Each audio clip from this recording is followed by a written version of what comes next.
Halo, Assalamualaikum warahmatullahi wabarakatuh. Baik, di video kali ini saya akan membahas bagaimana sih cara kita membaca laporan keuangan suatu perusahaan. Jadi, materi ini sebenarnya masih lanjutan dari bab-bab sebelumnya ya. Nah, di pembahasan kali ini kita lebih fokus gimana caranya kita bisa membaca laporan keuangan. Nah, ini nanti ada tugasnya dari masing-masing kalian. Nanti akan saya ceritakan di akhir. Inilah alasannya kenapa saya meminta pada tiap-tiap dari mahasiswa untuk memiliki laporan keuangan perusahaan masing-masing dan usahakan jangan sampai tiap mahasiswa perusahaannya itu sama yang diambil. Oke, langsung saja ya. Nah, di sini saya ngambil laporan keuangan dari Indofood. Laporan tahunan tahun 2018. Jadi, kalau misalkan ada dari kalian yang ternyata sama laporan keuangannya ngambil Indofood, ya itu rezeki kalian ya. Jadi yang lain jangan iri atau apa gitu ya. Jadi lagi hoki aja.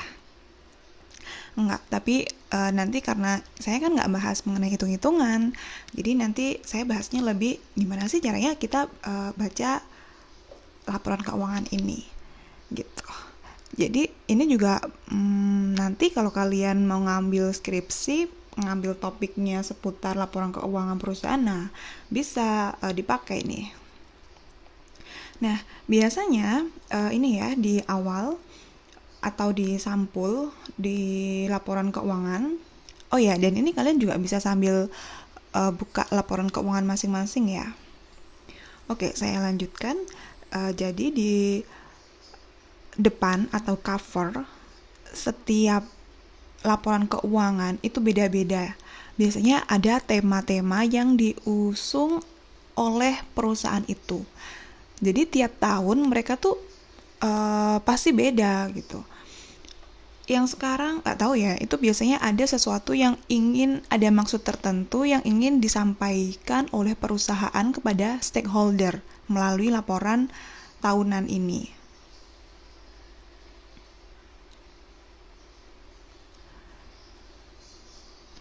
Oke. Ops. Nah, ini saya balik lagi ya di awal ini. Sampul mana sampul? Sampul. Nah, ini sampul atau cover awal. Coba lihat di kalian, di masing-masing dari laporan tahunan perusahaan kalian, judulnya apa? Biasanya tiap sektor perusahaan, tiap sektor bidang apa gitu ya, di manufaktur atau di pertambangan itu biasanya beda. Mining itu beda. Lanjut, ada konten atau daftar isi. Jadi laporan tahunan, ada laporan keuangan. Kalau laporan tahunan seperti ini, annual report.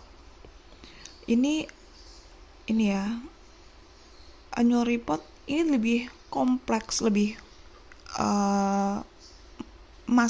isinya tuh mulai dari visi misi, nilai perusahaan, sampai yang terakhir pada ini independent auditor report. Itu lengkap. Berbeda nanti kalau hanya ada ini laporan keuangannya saja. Kalau laporan keuangan saja, dia hanya berupa yang angka-angkanya saja. Kalau saya ini dapatnya yang full. Nah, saya bahas sekilas aja yang di awal-awal, karena ini biasanya kalau di awal-awal ini berkaitan dengan good corporate governance dari perusahaan itu. Apa-apa aja yang ditampilkan mulai dari dewan direksi, kemudian ikhtisar kinerja perusahaan, kemudian ada manajemen structure, kemudian ada lengkap pokoknya ya, historinya, brand-brandnya apa saja. Nah, itu ada di sini, di laporan manajemennya sini.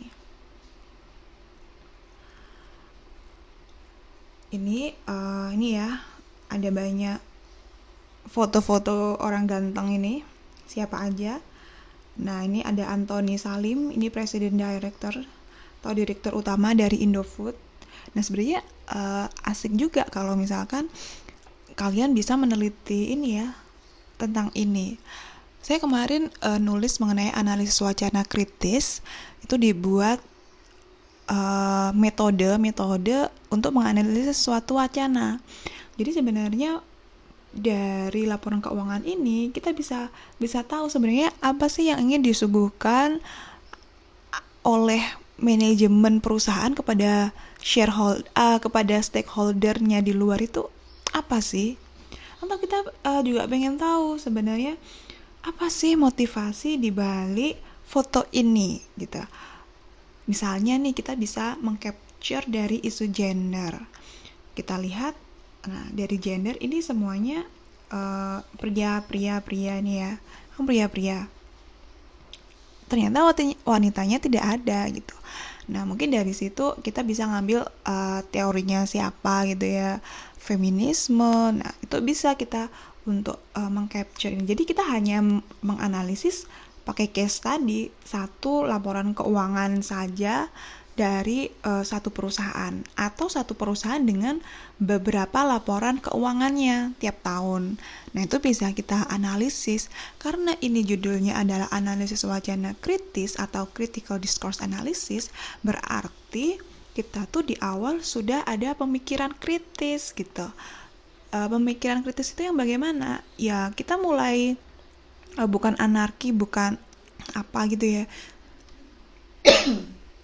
Jadi lebih kepada kita tuh mempertanyakan sesuatu. Kita tuh mempertanyakan sesuatu yang sudah mapan. Kayak gini loh, kok laki-laki semua? Emang wanitanya di mana gitu ya? Posisi perempuan di sini di mana gitu. Oke, lanjut ya. Nah, kalian mungkin bisa baca-baca sendiri nanti di sini. Karena kita fokusnya pada laporan keuangan, maka saya langsung masuk ke sini, ke laporan keuangan perusahaan. Nah, yang pertama itu ada acknowledgement. Ya, ini pernyataan di perusahaan besar atau pokoknya yang udah TBK ini ya, yang udah menerbitkan laporan keuangan untuk publik. Nah, itu ada semacam gini, surat pernyataan dari anggota direksi. Jadi laporan keuangan ini yang buat itu adalah manajemen dari perusahaan itu. Manajemen dalam hal ini dari manajemen Indofood. Ya.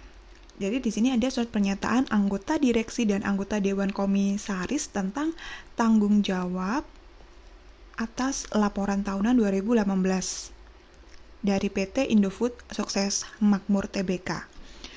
Kami yang bertanda tangan di bawah ini menyatakan bahwa semua informasi dalam laporan tahunan PT ini tahun 2018 telah dimuat secara lengkap dan bertanggung jawab penuh atas kebenaran isi laporan tahunan perusahaan. Jelas ya di sini. Jadi ada surat pernyataan dari anggota dewan direksi dan anggota dewan komisaris yang menyatakan bahwa dibuat secara lengkap dan bertanggung jawab atas kebenaran isi dari laporan tahunan perusahaan. Nah, kemudian di sini juga ada Independent Auditors Report atau laporan auditor independen. Ini ada daftar isinya. Yang perlu kalian ketahui juga, perhatikan itu juga awal di sini. Ini ya periodenya kapan, tanggalnya. Kemudian, nah ini daftar isi apa-apa saja yang ada di sini. Laporan yang ini auditor reportnya tadi. Ada surat pernyataan direksi, tanggung jawab atas laporan keuangan konsolidasian tahun 2018. Nah, ini auditornya atau yang mengaudit itu KAP dari Purwantono, Sungkoro, dan Surya. Nih, ini ada skop dari tanggung jawab auditor itu hanya sebatas sampai apa. Ini juga ada tanggung jawab manajemen atas laporan keuangan. Ini manajemen bertanggung jawab atas penyusunan dan penyajian wajar laporan keuangan konsolidasian sesuai dengan standar akuntansi keuangan di Indonesia. Sedangkan untuk ini tanggung jawab auditor,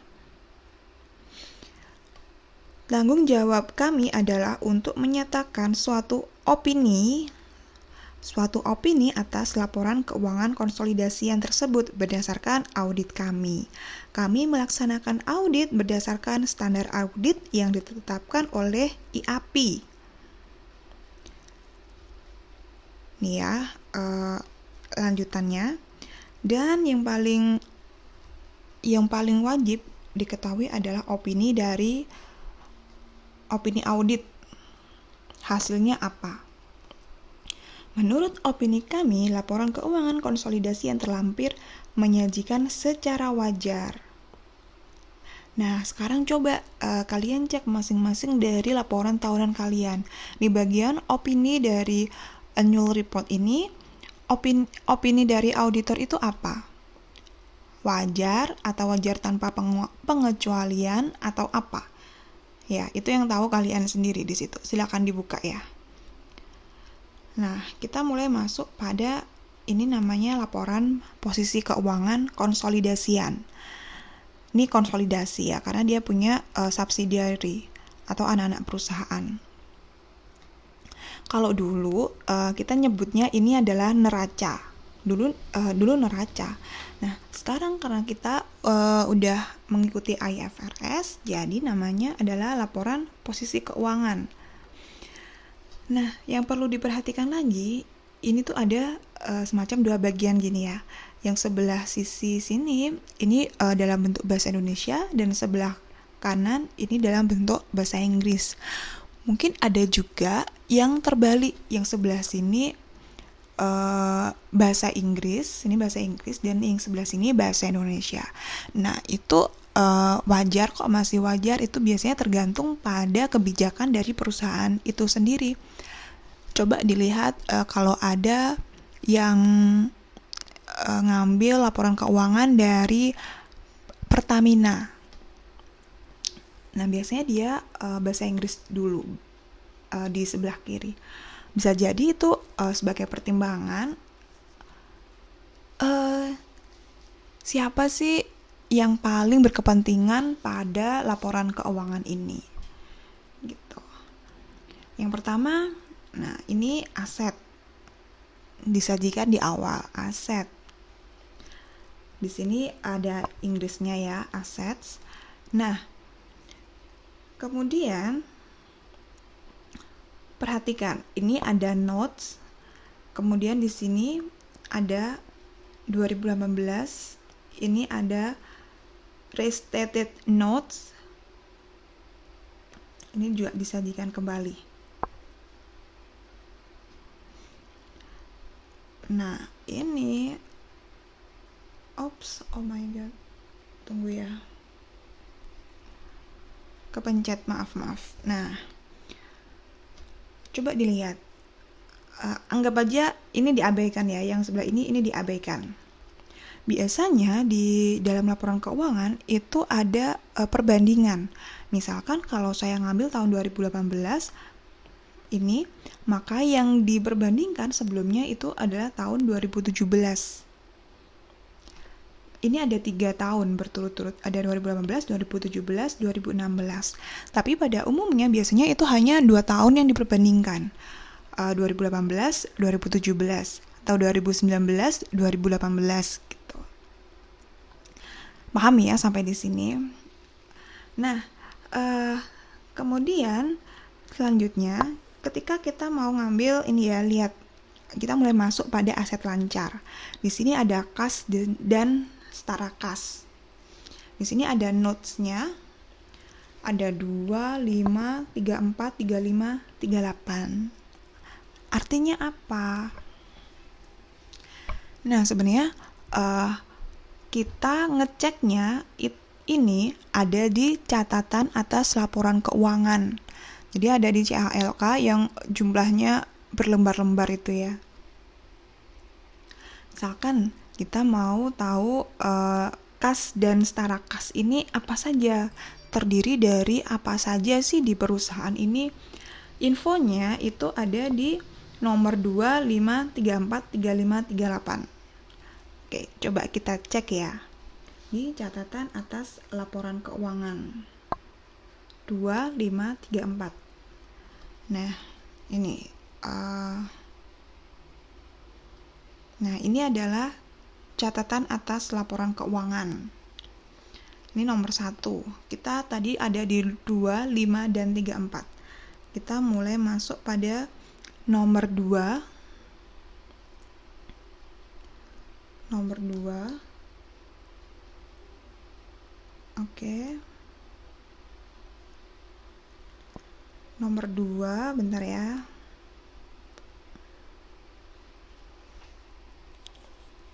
Nah, ini. Nomor 2. Ini masih masuk pada ikhtisar kebijakan akuntansi yang signifikan. Lalu kas dan setara kasnya di mana gitu? Ada kok ada di bawah. Mana ya? Bentar. Kita cari kas dan setara kas. Nah, ini dia. Ada kan? Nah, kas dan setara kas. Kas terdiri atas kas dan bank. Setara kas terutama berupa deposito berjangka dengan jangka waktu 3 bulan atau kurang sejak saat penempatan, yang tidak dibatasi penggunaannya dan dapat segera dijadikan kas tanpa terjadi perubahan nilai yang signifikan dan tidak digunakan sebagai jaminan atau pinjaman. Dalam penyajian laporan arus kas konsolidasian, cerukan termasuk komponen kas dan setara kas karena merupakan bagian yang tidak terpisahkan dari pengelolaan kas. Sekarang kita coba cek lagi di nomor 5. Oh, langsung deh. Di nomor 5 ini ya, ini juga ada informasi mengenai kas dan setara kas. Nah, ini tetap diperbandingkan. Ada 2018, 2017. Desember 31 Desember 2017 dan 1 Januari 2017. Nah, kasnya tadi kan terdiri ada kas itu ada kas di bank. Nah, ini informasinya ada di sini. Sedangkan setara kas berupa deposito berjangka. Nah, di sini ini masih lanjutan. Oke, kita kembali pada laporan posisi keuangan.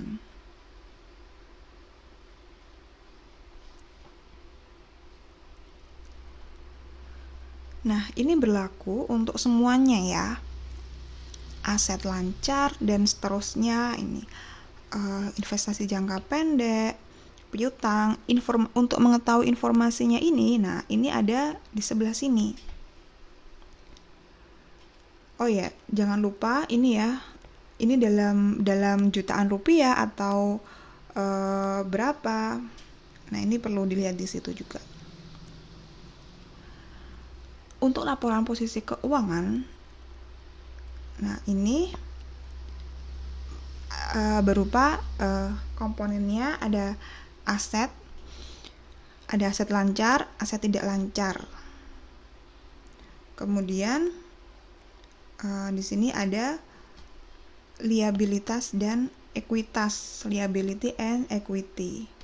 Ini masih lanjutan. Ini ada total liabilitas. Ini untuk ekuitas. Lanjutan. Nah, di akhir ini ada ini ini total liabilitas dan ekuitas di sini. Untuk aset tadi juga ada total aset. Total asetnya segini. Berbeda ya kalau biasanya kita belajar itu modelnya kan dua. Ini ya laporan posisi keuangan, ini laporan posisi keuangan. Nah, di sini ada aset lancar, aset ini tadi aset tidak lancar, itu kan di sini. Ini di sini total aset. Nah, sedangkan di sisi sebelah sini ini ada liabilitas dan ekuitas. Kemudian liability dan equity dijumlahkan, totalnya di sini.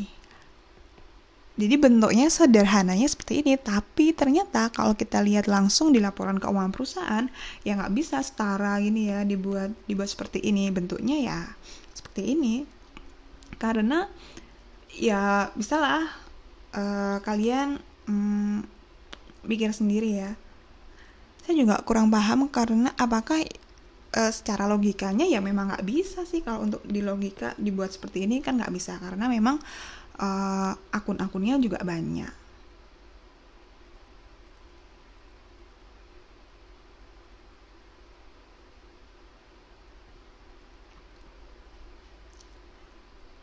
Tapi kalau dilihat ini total aset segini ya 96 ya, biasanya ini nah sama atau balance.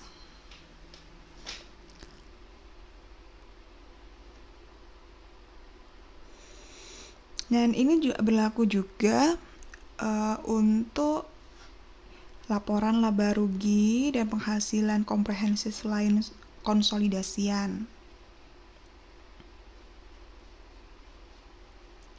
Untuk notes juga ini. Sama cara bacanya, ada penjualan neto sampai pada ini total laba komprehensif tahun berjalan. Kalau pengen tahu laba ini ya, laba tahun berjalan ini apa aja, nah itu bisa dicek di di nomor 37. Buka catatan atas laporan keuangan. Ini masih lanjut, kalau pengen tahu ini laba per saham. Informasinya di sini. Dan ini laporan perubahan ekuitas. Ada laporan arus kas. Nah, kalau untuk arus kas, kemarin kita udah belajar ya arus kas. Nah, ini terbagi jadi 3 investasi. Ada aktivitas operasi, aktivitas investasi, dan aktivitas pendanaan. Di sini nggak ada catatan, berarti ya udah informasinya mungkin udah jelas ya di sini. Ini bisa dilihat. Ini masih arus kas lanjutan. Nah, ini yang terakhir tadi catatan atas laporan keuangan. Nah, sekarang kita sudah bisa membaca mengenai laporan keuangan perusahaan. Tugas saudara adalah coba dicek di Google Drive. Nah, di situ sudah Ibu kasih tugasnya dari laporan keuangan ini apa. Tentunya berkaitan dengan informasi kinerja dari perusahaan yang bisa dilihat dari laporan keuangan. Oke, sekian dari saya. Wassalamualaikum warahmatullahi wabarakatuh.